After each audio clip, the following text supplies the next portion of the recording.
And I hope that the Reiki world is moving away from this idea that Reiki is even anything special. Because we all are Reiki. Reiki is universal energy, so it's literally the energy of everything. So we have to get out of the way. This needs to get out of the way, right? And something I've had to work on, get out of that. Welcome, I'm Fels, and I'm passionate about helping people to transform for their own light to shine. I'm so excited to be in Japan, Kyoto, and then also to be here with Bruce Taylor, who's someone I've met through my Reiki journey and has a wealth of knowledge about Reiki and many other things, and we resonate so much with about the energy, and there's so many awesome conversations, and it's been lovely to spend time getting to know like at Taniai and the 100-year century of Ushui Reiki Roho and many other things. So it's been awesome, and welcome. Yeah, thank you very much. Nice to be here. It's very nice to have met you, and thank you for that introduction. Appreciate it. And Bruce, well, from what I know, which I'm sure he has a lot more, he's a holistic wellness professional who does meditations, Reiki, plant medicine, and energy, and many other things like he's talked about as well. So maybe to start with, what led you into Reiki and something about you? Yeah, Reiki's always been something that I was feeling in my body. It was like a sensation. A lot of you listening probably are familiar with this, the sensitivity in the body or tingling in the body. I remember being able to tap into that when I was a kid. So I was feeling that at a very young age, and I didn't know what it was, but it felt really good. So I would just stay with that practice. And that led me, into my teenage years, into meditation and Tai Chi and Qigong, and kind of on a spiritual path. And so Reiki has always been the anchor. If I look back through my life, it's always been the common thread of all of the modalities that I practice. And I've turned into that professionally now almost 20 years ago. And I do now work and train globally. I'm based in France and Hong Kong, and while I'm in Hong Kong, I work at the Vitality Center, which is a Chinese medicine and holistic health clinic.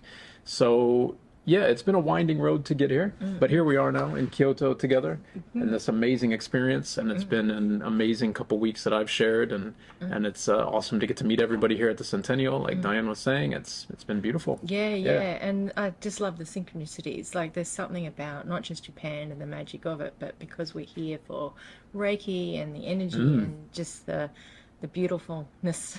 I'm creating words here, but of just what's happened. And I love how you talk about the feeling and sensations and energy, because that's something that I have too.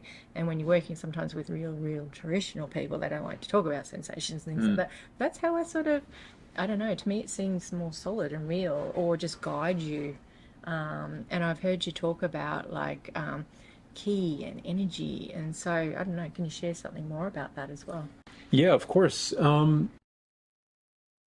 For people in the West, this idea of energy might be something that is foreign, right? Or something that it seems to be at odds with Western medicine, or it seems to be at odds with our cultural vernacular, like we don't talk about these things, right? But chi or energy or ki or whatever you'd like to call it, or prana, is literally the energy through our nervous system. It's the energy that moves through our body. It's the energy that's allowing me to speak and move my muscles and keeping us alive, even down to a cellular level. So when we work with Reiki, we are working to reduce the resistance to the flow of that energy in the body. That's it. So you can even think about, maybe this is the first time people are hearing about Reiki, or again, if it's unfamiliar to you, you can think about the feeling that you get after a good massage.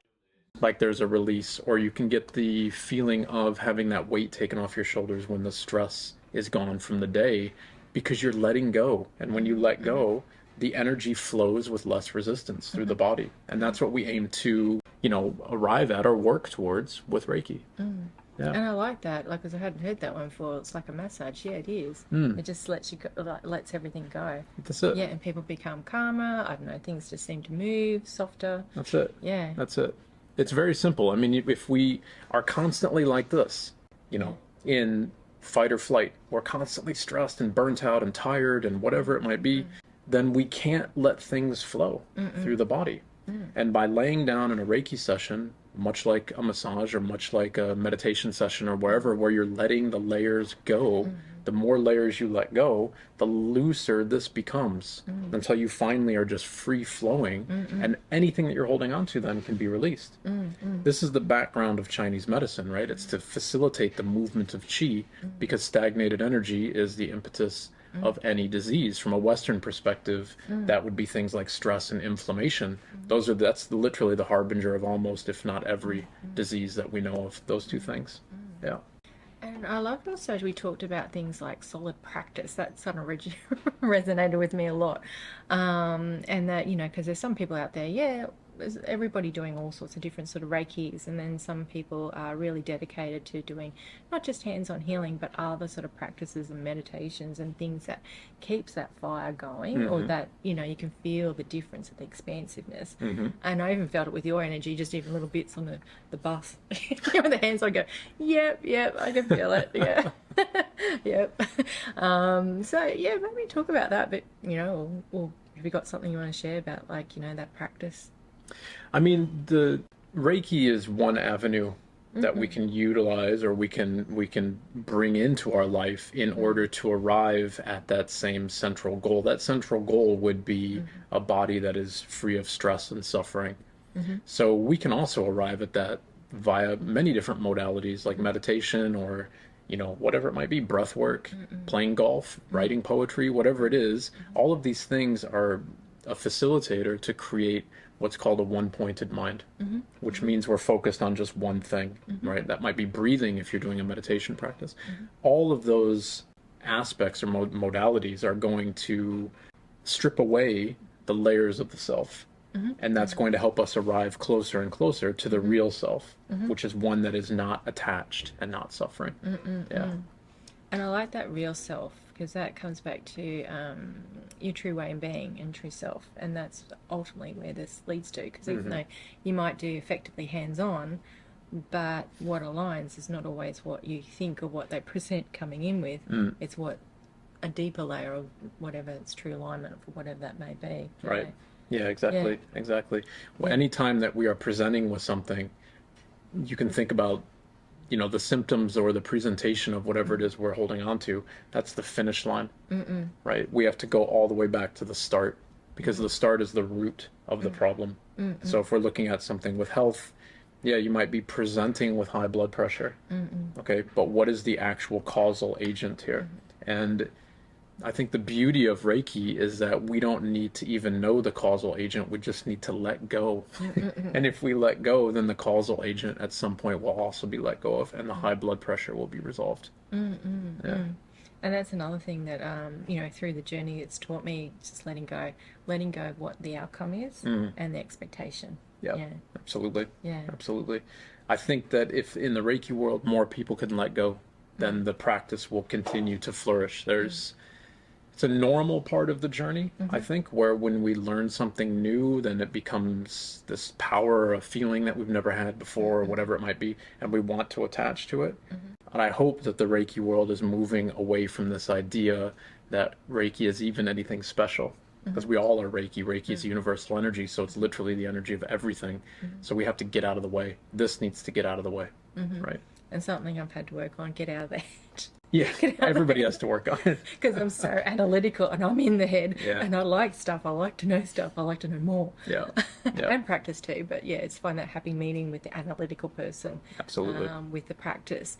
And I think it wasn't something that was told to me 19 years ago, but just working with it like you, it somehow shows you. And there's like the big key things that came to me was like, keep it simple.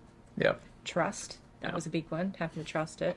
Letting go of the outcome and the expectations, and then more seem to happen. That's it. That's it. I like to think about it like this. Who knows better, my ego-driven, assumption-based mind, or the energy of the universe? Probably the energy of the universe. But a lot of practitioners get caught up in their assumption-based, ego-driven mind, like they are somehow the key master to this journey of the client on the table. And to me, nothing could be further from the truth. And indeed, that's what the heart of Usui Reiki Roho is all about. Is about letting go of the self, letting go of the idea that we are somehow the key master and we're going to tell people how they should progress on their journey and all that type of stuff. when we get into the master level, we talk about this as the true meaning of Reiki is to let go, is to recognize your Satori, right? Which then you have to even let go of that, because otherwise you get attached to it. Yeah. And that letting go of what the client and what the expectations, because I come from a corporate world too, Yeah. and I'm used to everyone comes to me for solving problems, and I had to step back, because it's not about me solving a problem for Right. them, Right. and their journey is very different, and they might want to stay in it, and some people are happy to stay in it. They're just happy to come to you to get sort of a top up or to feel a bit better, but they want to stay in it too, and so you just have to kind of go, okay, it's not mine to solve or change, and that's all they wanted, and they're That's happy it. with that. That's it. It's not That's about it. what I see and what I think they're happy with. And I think that's the danger with a lot of therapists. They go into fix-it mode, or having to resolve everything, or having to, in maybe if you've got a little bit of psychicness, and having to offload everything that they're seeing and hearing. And it's like, well, no, sometimes that's destructive Right. more than helpful. And if you've Right. learnt counselling, I have, that can traumatize people. Right. And so just knowing what to say, when to say it, and even if you know something, maybe it's not. Right. It's That's up to it. them. Yeah, It's up to them. Everybody's on their own journey, yeah, right? Their own healing journey. And even if you're there to help facilitate their journey with maybe the Reiki session or whatever it is, why you have come into an interaction with that person, if we take the same idea, well, if you are on the table and I'm giving you a session and that's giving me ideas in my mind or feelings or thoughts or beliefs about you or whatever, I'm on my own healing journey. So this is actually an opportunity for me to recognize that I'm still attaching to the practice and I can let go of it. That's it. Full stop. Full stop. The things that I might be experiencing and feeling about you could be very real. They could be completely wrong. So it's irrelevant either way. Now let's say they are real. Then that is an opportunity for you to go on your healing journey, your own journey, a little bit deeper, right? The only way we can do that is if we both detach, right? And there's so many bits in there, because I'm like buzzing at them. It's like, but yeah, it's just like the more and more you work with it, sometimes when you're working with someone, it's almost like, what they just said or what just happened is going, I better write that down. I think that's for me too, Going, Always, yeah. I need to kick up a butt about that too. Yeah. Like, so sometimes some people just come in and they might be thinking they're doing certain work, but sometimes you go, oh, I think that's for me too. All right. Yeah, that's for me. Yeah, I get it, guys. I got it. Thank Yeah, you. yeah, Okay, yeah. I wrote that. I'll get to it one day, because all those sticky notes that I've got to Yeah. do. I'll get to it. I'm getting to it. I Yeah. promise. Yeah. But I think there's a mirroring too, like of healing, and just or just the right people come in at the right time. And I find sometimes even you might go through something, maybe it's not so great or personal circumstances, and all of a sudden I see if other people come in with that same problem and go, Right. well, I can help you, because I don't know why, but yeah, I was there. Yep. I was Yeah. there just last week, and Yeah. it's like, universe, can I just learn it out of a book rather than I can't go through I think that everybody's when we have that situation, you can imagine the biggest journey that maybe your listeners or you or I have gone through, that maybe the hardest things, at least this was resonating with me, would go through that journey. And then I kind of liken it to a pipe. Like, we unclogged the majority of the pipe. So you made it to the other side of the illness or the suffering or whatever, but there's still gunk inside. And so the clients are going to come to you presenting with the same thing that you've already healed, and that might raise anxieties or fears or belief or memory or whatever inside of the self, and it's an opportunity to just clean that pipe a little bit more. Right? When we're presented with the darkness, we need to shine the light of our self, which is actually our Buddha self, which is our real self, in the darkness, and then it will dispel. Right? It doesn't work the other way around. Yeah. Yeah, and even with that and other things you've said before, I think you really know those people. You can feel it when you do come across them, who are walking their talk. No one's squeaky clean. No one's ever going to be squeaky clean, but at least are doing something actively. If they were squeaky clean, they wouldn't be here. No. We wouldn't be in this embodiment. So nobody's achieved it yet. So unless you've met them, I've never met them. I've tried to flatline my life, but it doesn't work. Every time I try to flatline it, something else comes on. You just go, really? Yeah. Yeah. But I think, those who are walking their talk, no matter what they're doing and no matter where they are on the journey, you can feel the difference when they are in that helping, healing, therapy sort of space, because there's a different kind of genuineness or way they can help people. Yeah, I think this is a really valid point that should be I think for all the listeners, it should be something that is brought into deep introspection.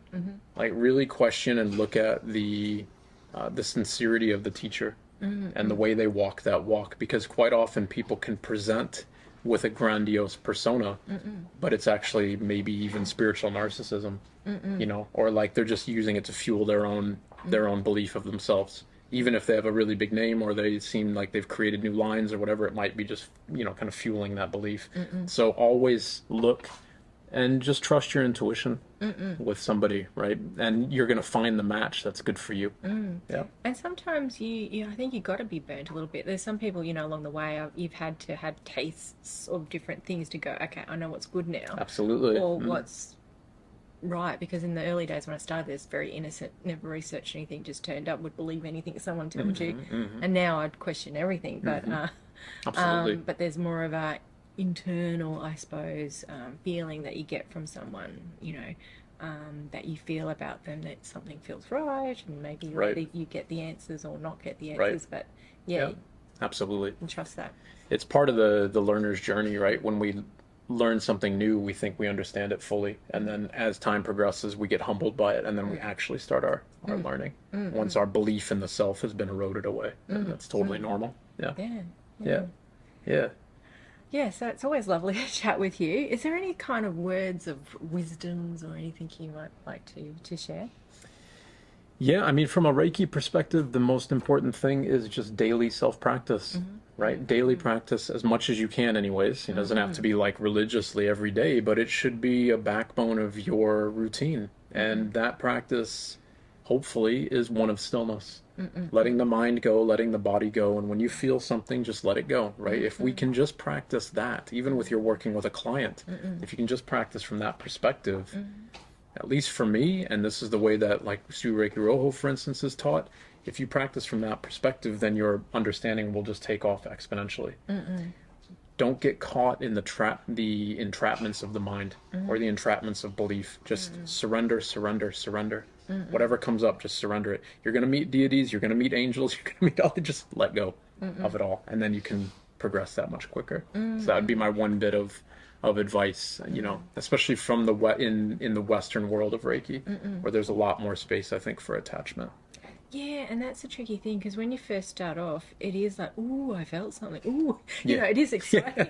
And because when you first start, you're going, oh, am I doing it right? Right. Is it okay? Like, is someone getting something? You know, you go in that fear factor. Right. So sometimes with that feeling or seeing something, you go, okay, I can trust that something is happening. But I think the more and more you just go, no, I've had enough experience to know it's working. Let that go. And if that's a way of guiding you a little bit, but don't stick to it. Like, don't get stuck on it. Yeah. Like, go, okay, it's just showing me I need to move. I move. And then let go. And not keep Exactly. thinking about it or going, how wow, that's happening, or they're getting something wow out of this. Yeah. Yeah, so the more I think you just let that go, let it be whatever it's going to be, something more seems to happen. That's it. And I think what the thing that happens that's the deeper layer here is that you just go further into the self. We're trying to get down to the true nature of ourself, which is daikomyo, or which is satori, or which is, you know, none, like a zero-pointed mind, or a stillness in the body and the mind, right? A union. There's many different ways to talk about it. We have to dive all the way down into the self to get there. And even if we get there just for a split second, then we're still there, right? There's so much to talk about with this, but just keep the practice as simple as possible. And understand that, like what you're saying, Diana, is totally normal, right? So when people are starting and you're going to get, you think you're channeling, you're feeling these things or whatever, that's totally normal. The big hurdle here now is to not get attached to it. We've been practicing Reiki innately our whole life. When we, you know, I say this all the time, when we twist our ankle, you instinctively, even if you've never learned Reiki, you instinctively put your hands over it and breathe, right? And you hold the ankle. Everybody does this. Pregnant women hold the womb, right? Everybody does this. So we've been doing it our whole life. We just have to return to it. And in returning back to what our true self is, there's going to be some bumps and some attachment on the way, as it always is. But I don't think you would learn in a book. No, No. it's practice, daily practice, yeah. Yeah, and I think it's like you've had to have all these number of experiences, sometimes trained in different other techniques or different things, whatever that may be, whether it's intellectual side, meditation, or some other form of things, just to kind of then it all comes together. Right. Yeah. Yeah. And you have a bigger, broader aspect of how you can help someone, Yeah. or how it all kind of, I don't know, find your own way, Yeah. an own way of being, of how to work with it. Absolutely. Because it's not about what someone else does. So, like, it's almost like who cares what someone else is doing? Right. You just got to work your path of what's right for you, That's it. and then it seems to, magnify Yeah. in some sense. All the Yeah. spokes lead to the center, Yeah, yeah, right? yeah, So play golf if that's Yeah. what you do. Fly fish, whatever. Yeah, yeah. Read, whatever. Make tea, yeah. whatever. Well, if that makes you calm and centered, Yeah. and then when you're working with hands on, if that's all you're doing, then something will come with that. That's it. Exactly. Yeah. It's fundamentally, it's a very beautiful and very simple practice. Yeah. But I think people have, like, over the years, like, you kind of have to, you zip it a little bit, but you see some weird and wacky Yeah. things, and you just go, really? Do you need that? Yeah. And it's theatre. It's Yeah. absolutely theatre. Like, It's all theater. Yeah. and then people go, oh, I got nothing out of that. Well, yeah, because it's all theatre. Yep. Yeah, and it's all smokes and mirrors. Yeah. If you don't need that Yep. to do that, Yeah. Exactly. it works. It just works. Yeah, It works because it's our true self. yeah, And it's our innate ability to heal. Here's an example that I say all the time when people are like, well, I'm skeptical about Reiki. How does it work? Whatever. It works literally every single night that you go to sleep, right? We go to sleep and we drop the idea of who we are entirely for the most part, right? A good night's sleep, we have no concept of even the night passing. We just wake up in the morning. So what happens in that interim? Well, everything in the body, the stories, the suffering, the attachment, all of it's been let go of, so the body heals. Same in Reiki. We're looking to recognize or arrive to a very similar situation of letting go of the self so the body can do what it naturally does anyways, which is turn back to balance by healing. That's And it. one of the things that, like, also obviously a learning journey for me too, is like, you work with someone else and they have all these miraculous things happen, and you go, why doesn't that work for me? Yeah. Why can't I do that? Like, you might have someone who comes in something completely different, and then you see them some months later and say, oh, I lost 22 kilos like that, and they weren't even there for that. And I'm like, well, I'm eating less leave and, like, in the gym like 10 hours a week, and I can't lose 100 grams. So you know, it's weird how sometimes you wish you could bottle it and mirror it, but it's always different for everyone, and maybe I still got a journey there to live. Who knows? But you're just going, yeah, you wish you could, in some ways, and that's the logic in the mind and attachment coming in, and you got to let that go. Yeah. But it's not always the same. And it's not always Yeah. easy No. to let go of that stuff. No. Yeah. And it's easier to put a door on the closet of your stuff, chain it and lock it up. You won't worry about that. Come solve you. That's easy. I can solve you. That's not a problem. Me? Yeah. It's safer, right? Yeah. It's easier to Just look at chain somebody it, else. Lock it up. Yeah. We'll leave that for another day. Yeah. Yeah, so it's so much easier to work with someone else and help them. And I suppose also, that's the thing, compassion. Easy to have compassion for someone else. Self? That one's a hard one. Yeah. That external world, this is one thing that I teach about all the time, is that the external world is just mirroring your internal space, right? So as much as we want to lock it up and hide it away and act like it doesn't exist, guess what? Then the external world is going to present you with reminders that it does exist and you need to work on it. And until we go inside, we can never escape it, because the external is just a mirror of the internal. So we're literally living in the things that we're working to let go of. So run as far as you want. You can't get away from it. No. You got to turn in to go in. Yeah. There's no race. It's a marathon, right? It's a marathon that is literally endless. So just take it your own pace. Yeah. Don't struggle, don't worry, just turn in though. That's it. We always have to turn in. Or just be grateful that, okay, you're working on it now and you can change the rest, And it's sometimes we kind of come to these realizations when you're a lot older and you wish you had did that 20 years ago, 10 years ago. But yeah, sometimes you got to go, okay, you have to draw a line in the sand, and that's okay. At least I know now, and I can change what's You're here going now. on. Yeah. Yeah, we're here now. Let's just be here now. That's it, right? Yeah. Yeah, Be present. exactly. So it's lovely chatting to you, and thank you for saying yes to chatting with me. My pleasure. It's nice to do this live as well here in Kyoto. Yeah, and that's because I'm very much in persons rather than over Zoom, and that's why I'm here. I'm taking that opportunity. But yeah, you got some amazing information, knowledge, and a long history of a journey that you've had that, yeah, really resonates with me, and I'm sure resonates with a lot of people. And if anyone ever gets the opportunity to be on your, because you actually do retreats, and you're working in different places all over the world, as well as treatment of people on that, yeah, check you out. And Yeah, if you wanted to see more about me, you can go to my site at rootsoflife.org. So rootsoflife.org. Yeah, and I've got a retreat coming up here in Kyoto in what, 11 days now with Inamoto Sensei, which is going to be fantastic. So, yeah, and I teach and train globally and online as well. So you can reach out to me anytime. yeah, yeah. Yeah. And do you think you'll be writing any books or?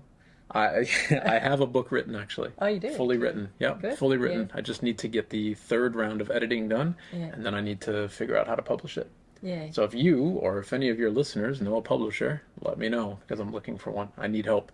It's a very difficult road and it's absolutely not my expertise, but yeah, I've got a book completely finished. Yeah, Yeah. yeah, and that's an interesting one because I've been in many circles where there's different coaches who go through certain areas, and then you got people of a university, and they're very different, and they don't actually Yeah. get ownership of it. And then there's Yeah. all sorts of other worlds. Yeah, it's another tricky layout, I think. It's a And you're even mentioning that you've done a lot of different videos on first starting out too, because anyone who's gone into the world of business, it's hard enough trying to start up the business, working with yeah. people, then going, well, you need social media these days, and that's another Yeah, challenge.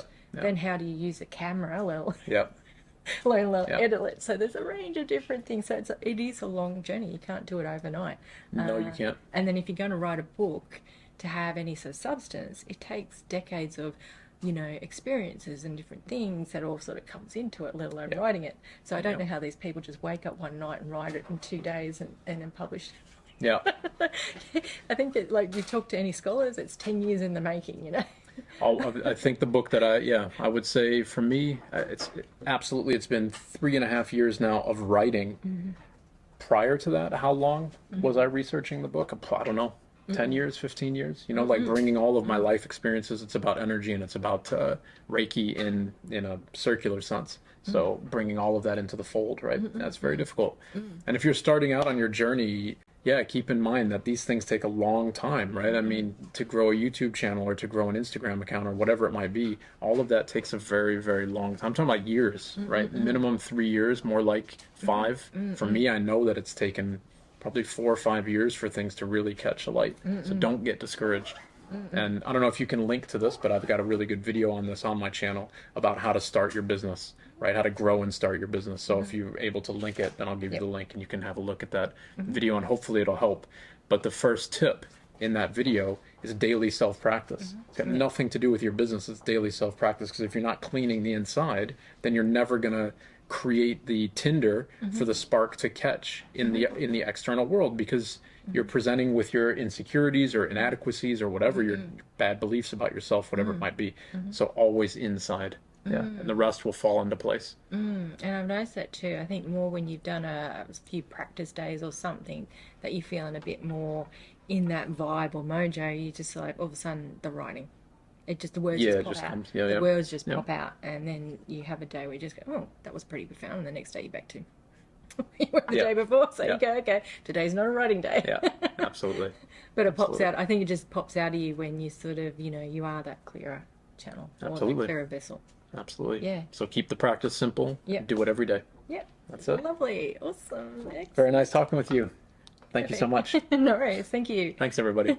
And peace to you all. Wow, what an amazing chat with Bruce Taylor. He's such a lovely guy and so down to earth and really walking his talk. And I love the journey that he's been on in Reiki. It was such an amazing time during the month in Japan, and we kept running to each other so many times. The synchronicities and the magic and the little gifts that Japan was giving was certainly meant to be, and I'm so grateful for the opportunity to chat with him today. If you like this, hit the like and subscribe button below. And what did you get from it? Was there some takeaway or something just resonated with you? I would really love to know.